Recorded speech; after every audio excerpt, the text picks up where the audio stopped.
Ето и едно от моите летни предложения за бързо затичване насам натам. Лято е, трябват мънички чанти, нещо удобно, супер лекичко. Разбира се, доста нестандартна форма. Много е любопитен плътък, който е на капака. Другото е деним. Вижте се, тази чанта, ето, отваря се с копче.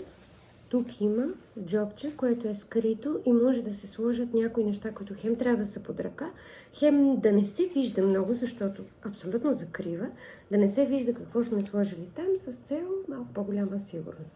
Защото отзад е запазен оригиналният джоб, в който може да се сложат неща, на които не, че не държим да са толкова сигурни, но може да са под ръка, но не е толкова. Примерно билет за градски транспорт или не знам какво.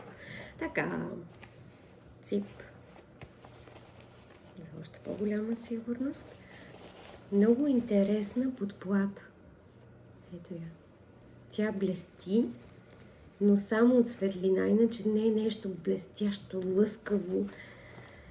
И тук има още едно джобче, което може да се сложи допълнителни нещица.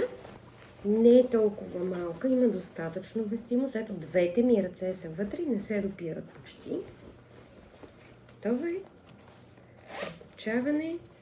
Съчетава се много лесно, както вече стигнах до извода. Денима е чудесен за съчетаване с абсолютно всичко. И като цветове, и като вид на дрехата. И елегантни, и спортни. Ето я дръжката. Регулируема е според това как иска да я носите. Може да се носи през рамо, може да се носи през тялото, отпред, отзад, както ви е кеф.